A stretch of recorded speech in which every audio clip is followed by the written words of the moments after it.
So, you know those things where you let ChatGPT plug into your Google account, your calendar, your Outlook, your Notion, maybe your whole life? Well, turns out those connectors can be hijacked and used against you. So I invite my buddy Taxek to come on the channel and help break down exactly how you can do it. But real quick though, before we dive into this episode, this is a series, and every episode I bring on a different hacker to break down a different attack path. So if you haven't seen the other episodes, go check them out, and the links are down below in the description of the video.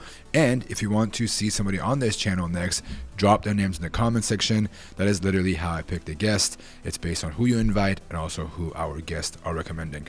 All right, let's get into it. Yeah, so third-party connectors are a gold mine because they're a treasure trove of data. There's sensitive data in there, right? So if you think about, okay, what is an AI agent and how does it use these connectors for like a normal user? And people want, especially with OpenClaw now, like everyone wants their agents to be able to do things, right? So they have access to your email, they have access to your Google Calendar, maybe your Notion knowledge base, all these treasure troves, which makes the AI agent more useful, but also makes it way more dangerous, especially if you compare it to just a basic LLM where it can only see the conversation that you have with it, right? Once you start adding on all these different third-party connectors, the danger level just goes through the roof. The severity of vulnerabilities goes much higher. Yeah, I mean, as this chatbots put it, it's a gold mine, right? But it makes sense. But what does it actually look like in practice? With something like Notion, my input is trusted, right? Unless I invite somebody in, no one can change it. But with Gmail,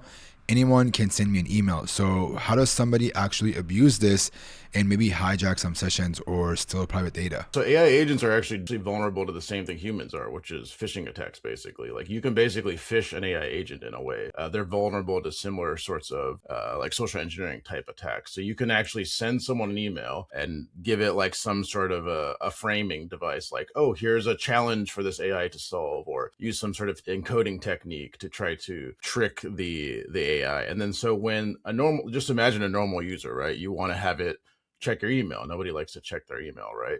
So you have your agent go check your email, and now it's seeing the attacker's email. And as soon as it sees that attacker's email, if you craft it just right, it's game over. Like that's an injection right there, and it can completely hijack the rest of whatever it was planning to do. So the user gave it a goal, like go read my emails, and now that goal is going to be completely hijacked, right?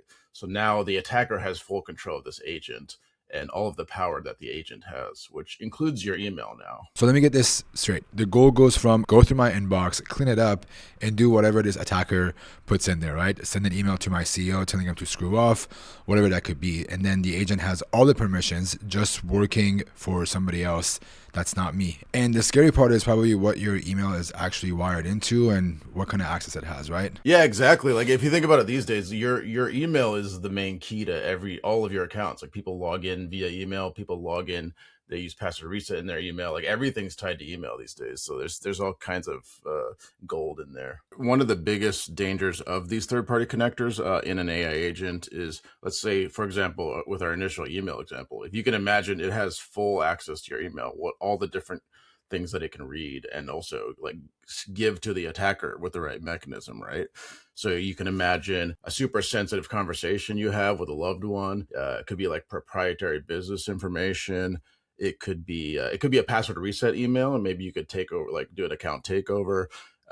It could be like anything. It could be PII. It could be all your sensitive information, like there's tax documents or something. It could be anything. Wow. So just thinking about what is chained to your email address is pretty crazy if you think about it. Like your password manager, your 2FA codes, your bank, your phone provider, PDFs, your tax documents. And the one that probably no one wants to really acknowledge is also probably your crypto, right? So if wallet recovery hits that inbox, it is probably the easiest and cleanest path to drain it. So walk me through a real scenario.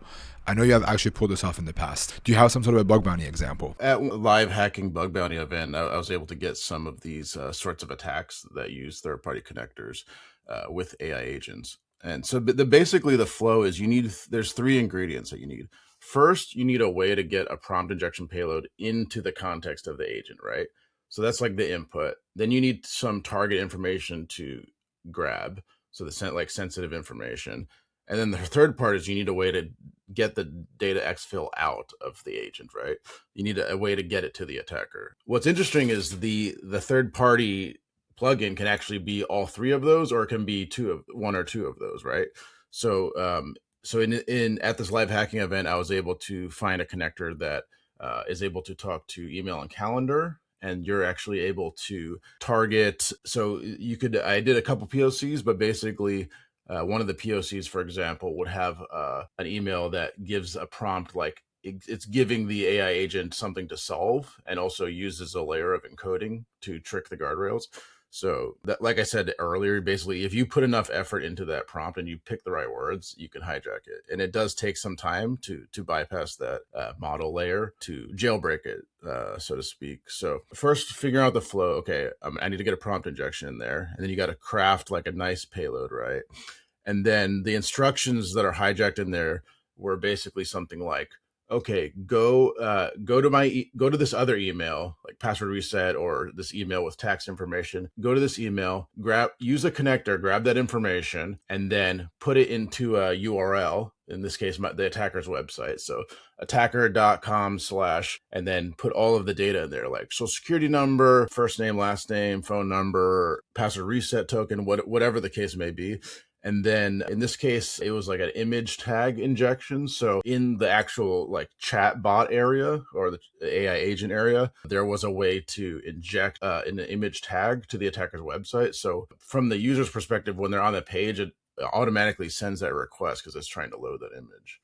And so you're able to get that full chain. And two of those parts of the chain are a reminder that they're in the third-party connector, right? Because the third-party connector has way more sensitive information than just the vanilla chat session by itself. Okay, let me make sure I understand this quickly. The connector is the input. The attacker's email lands inside the agent's context. And then the connector is also the target. Maybe it's like our delivery. And that's where the attack happens, right? And the image tag is our exfil. You send the data straight to our website, and it just collects all that PII that we want. That is pretty wild if you think about it. But tell me, was there a bounty attached to this? Yes, I think it was like a several $1,000 bounty for this one.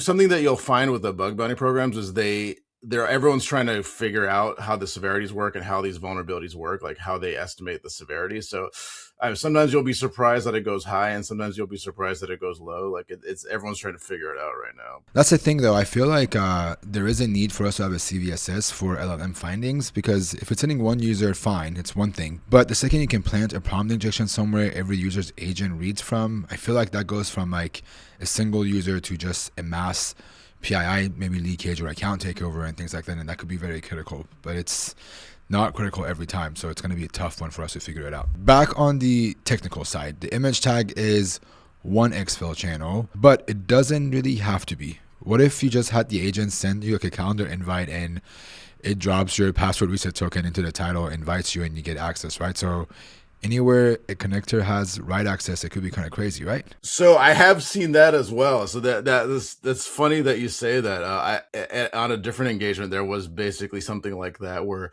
you could, like, for example, like a Google Doc, you could share a Google Doc with someone, and then they could just put the information in the Google Doc. So yeah, if you have write access on any of the add-ons, like, they're definitely worth looking at. You need all three of the ingredients. So like, let's say, for example, you had a way to phish the agent, or like social engineer the agent to get a prompt injection in. But if you don't have a way to get the data out, it's pretty limited what you can do. You can maybe like manipulate something or delete something, or maybe poison their memory or something. But if you don't have a way to get the information out, it kind of limits the severity of the vulnerability. There's ways to scale it up as well. Like you can like imagine like a watering hole attack or something like that. If it's an app where there's multiple users involved, you can do some sort of put the prompt injection in a place where everyone goes to, and do like some sort of watering hole attack. Just imagine like an enterprise SaaS software, right? Where it could be a knowledge base, or it could be like a chat interface or something like that, where everyone has access to a particular channel or knowledge base. And then if they try to query that with the agent, like the agent reads that information there, and an attacker is able to hide an actual payload for a prompt injection, then anytime that the agent looks at it, they get hijacked. That opens up a second layer, right? Like IDOR-style bugs where you can override someone else's company knowledge base, and then their chatbot is kind of poisoned every time like an employee wants to touch it. It just feels like so many moving pieces inside of the LLM that we haven't even thought about, like the attack path, right? All right, I know we're coming to an end, and you do our tradition here. What is the challenge for me and everyone watching this episode? All right, Ben, this is a challenge that I have for you and the audience. I want you to find an AI agent that has access to third-party connectors and try a data exfil with your accounts. All right, I love that. And like, every episode we end it with asking you to nominate someone that you want to attend this channel. Who would you like to see come up as the next episode? For the next episode, I would love to see Edward Morris. All right, that was it. Big shout out to TaxTech for coming onto the channel and helping me out and making this episode possible. As always, if you want to see somebody on this channel, drop them down in the comments. If you haven't already, do me a favor. We're at 200,000 subscribers right now, and our next goal is 300,000. So if you haven't already, hit that subscribe button, becoming a homie. And if you haven't, hit the like button too, and I will see you all in next week's episode. Peace.